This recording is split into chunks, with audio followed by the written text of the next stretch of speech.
Hi guys, welcome back to Aryan kitchen. ఈరోజు మన ఆర్యన్ కిచెన్లో టేస్టీ అండ్ హెల్దీ రెసిపీని చూపించబోతున్నాను. అదే సమోసాలు అండి. ఈ సమోసాలు మైదాతో చేస్తూ ఉంటారు.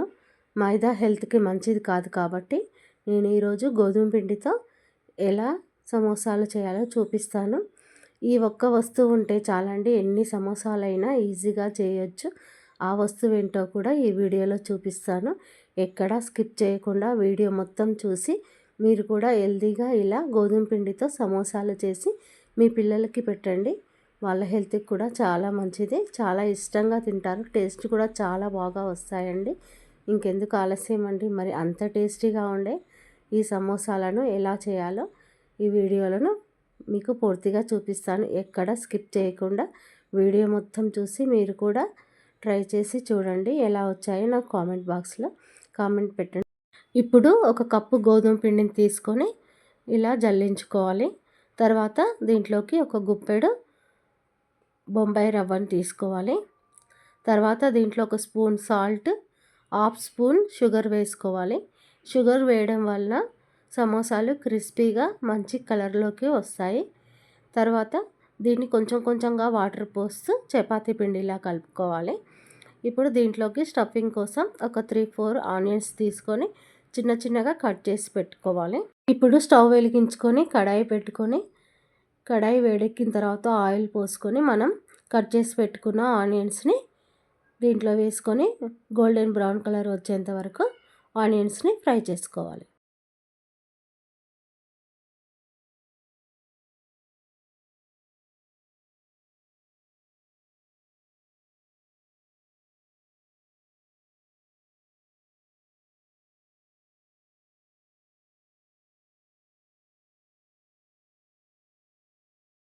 ఆనియన్స్ కొంచెం ఫ్రై అయిపోయాయండి. ఇప్పుడు దీంట్లోకి ఒక స్పూన్ పసుపు వేసుకొని గరిటెతో ఆనియన్స్ అంతటికి పట్టేలా ఒకసారి బాగా కలుపుకోవాలి.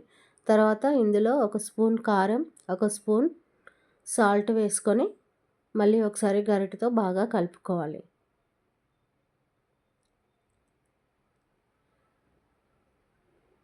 ఇప్పుడు దీంట్లోకి ఒక స్పూన్ మసాలాను కూడా వేసుకొని గరిటెతో కలిపి పక్కన పెట్టుకోవాలి. ఇప్పుడు మనము సమోసా షీట్స్ని చేసుకోవాలి. సమోసా షీట్స్ కోసం నేను ఇక్కడ మైదా పిండిని యూజ్ చేయట్లేదండి, గోధుమ పిండిని మాత్రమే యూజ్ చేస్తున్నాను. మనము ఆల్రెడీ గోధుమ పిండిని కలిపి పెట్టుకున్నాం కదా, దాంట్లో నుంచి ఒక చిన్న ముద్దను తీసుకొని పొడిపిండి వేసుకొని ఇలా చపాతీలా చేసుకోవాలి. ఈ చపాతీని బాగా పల్చగా చేసుకోవాలి. తర్వాత ఇలా చేసి పెట్టుకున్న ఈ చపాతీని మనము సమోసా మేకర్ పైన వేసి ఒకవైపు స్టఫింగ్ పెట్టుకొని సమోసా మేకర్ని క్లోజ్ చేసుకోవాలి. ఒకసారి దాన్ని గట్టిగా నొక్కాలి. అంతేనండి, సమోసా రెడీ అయిపోతుంది. ఈ ఒక్క సమోసా మేకర్ ఉంటే చాలు, ఎన్ని సమోసాలైనా ఈజీగా చేసేసుకోవచ్చు. స్టఫింగ్ కూడా ఎక్కడా బయటికి రాకుండా నీట్గా ఉంటుంది.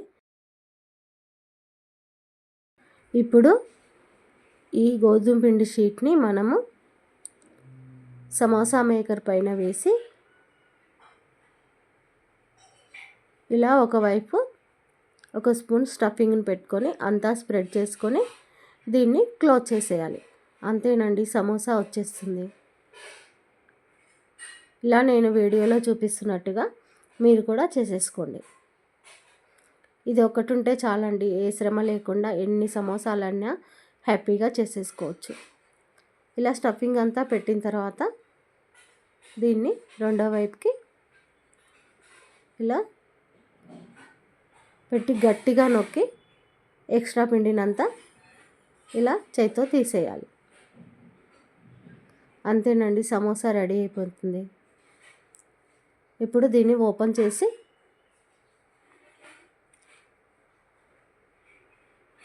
సమోసాను తీసుకోవాలి. దీని పక్కన పెట్టుకొని ఇలాగే షీట్స్ చేసి సమోసాలన్నీ ఈ సమోసా మేకర్తో ఒత్తి పక్కన పెట్టుకోవాలి. ఇప్పుడు స్టవ్ వెలిగించి కడాయి పెట్టుకొని డీప్ ఫ్రైకి సరిపడినంత ఆయిల్ వేసుకొని ఒక్కొక్కటిగా సమోసాలు దీంట్లో వేస్తూ మంచి గోల్డెన్ బ్రౌన్ కలర్ వచ్చేంత వరకు వీటిని ఫ్రై చేసుకోవాలి.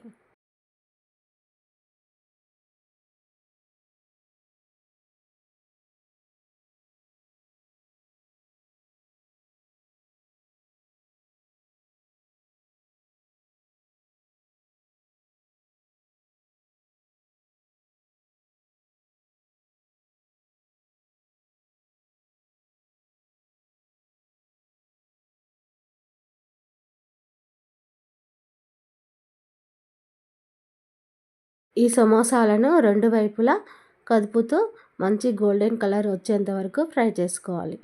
ఇలా గరిటెతో రెండు వైపులా టర్న్ చేస్తూ మంచి గోల్డెన్ బ్రౌన్ కలర్ వచ్చేంత వరకు వీటిని ఫ్రై చేసుకోండి. అంతేనండి, ఎంతో టేస్టీగా ఉండే సమోసాలు రెడీ అయిపోయాయి. ఎక్కువ శ్రమ కూడా అవసరం లేదండి.